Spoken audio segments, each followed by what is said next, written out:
राम राम। हमारे देश में कई ऐसे संत हुए जिन्होंने प्रभु को, ईश्वर को, भगवान को भी विवश किया कि जो वस्तु उनकी किस्मत में नहीं थी उसको देने के लिए। एक महान संत हुए जिनका नाम मरकंड था। उनके लेख में, उनके भाग्य में संतान का सुख नहीं था। तब उन्होंने शिव मंत्र की रचना की और भगवान शिव की आराधना करनी आरंभ की। भगवान शिव प्रसन्न हुए, उनके सामने प्रकट हुए। तब मरकंड ऋषि ने कहा कि हे नीलकंठ, मुझे संतान का सुख दीजिए, मुझे एक पुत्र दीजिए। भगवान शिव ने कहा, मैं आशीर्वाद से आपको पुत्र तो दे सकता हूं, लेकिन वो अल्पायु होगा। ऋषि मरकंड बोले, कोई बात नहीं प्रभु, अगर अल्पायु भी होगा लेकिन ज्ञानवान हो, बस यही चाहता हूं। भगवान शिव ने तथास्तु कहा और यह भी कहा कि तुम्हारे पुत्र की आयु केवल 12 वर्ष की होगी। अब ऋषि मरकंड के पुत्र पैदा हुआ। उस पुत्र का नाम मार्कंडे रखा गया। मार्कंडे बालपन से ही विद्वान थे। उनके माता पिता चिंतित रहते थे। जैसे उनकी आयु बढ़ती गई, माता की चिंता भी बढ़ती गई। माता ने अपने पुत्र को बता दिया कि तुम्हारी आयु केवल 12 वर्ष ही रहेगी।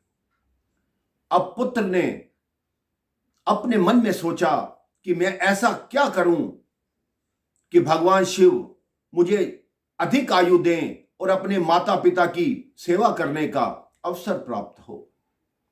जैसे ही 12 वर्ष लगा, ऋषि मार्कंडे ने महामृत्युंजय मंत्र की रचना की और जिस दिन वह समीप आया, उस दिन प्रातः काल से ही वो महामृत्युंजय मंत्र का जाप करने लगे। सामने शिवलिंग स्थापित किया और महामृत्युंजय मंत्र का जाप करने लगे। यमदूत आए उनको लेने के लिए, क्योंकि उनका समय पूरा हो चुका था, लेकिन यमदूतों की हिम्मत नहीं हुई। वो वापस लौट गए। यमराज से बोले कि प्रभु, हम उसे कैसे ला सकते हैं, वो तो महाकाल की आराधना कर रहा है। तो यमराज ने कहा, ठीक है, उसको लेने मैं स्वयं जाऊंगा। जैसे ही यमराज लेने पहुंचे, वो बालक एक ही मंत्र का जाप कर रहा था, त्र्यंबकम यजामहे सुगंधिम पुष्टिवर्धनम उर्वारुकमेव बंधनान मृत्युर्मुक्षीय मामृतात। बार बार इसी मंत्र को जप के जैसे ही यमराज जी ने क्रोध दिखाया, उस बालक ने शिवलिंग को आलिंगन कर लिया और जोर जोर से भगवान शिव का महामृत्युंजय मंत्र पढ़ने लगा।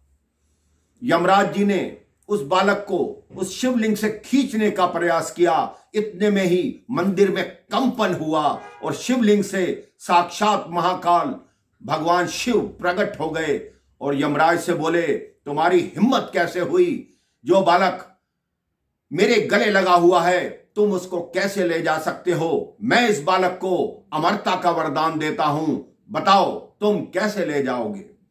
यमराज ने कहा, प्रभु, आपका यह आदेश है कि जिसकी आयु पूर्ण हो मैं उसको ले जाऊं। अब आपने इस बालक को अमर कर दिया, तो आज के बाद जो भी महामृत्युंजय का जाप कर रहा होगा, मैं उसको कभी लेकर नहीं जाऊंगा, उसकी मृत्यु भी टल जाएगी। आपसे भी निवेदन है कि सच्चे मन से भगवान का जाप कीजिए। भगवान शिव बहुत ही शीघ्र प्रसन्न होने वाले हैं। वो सबकी मन की मनोकामना पूर्ण करते हैं। एक बार प्रेम से बोलिए, ओम नमः शिवाय। राम राम, जय श्री राम।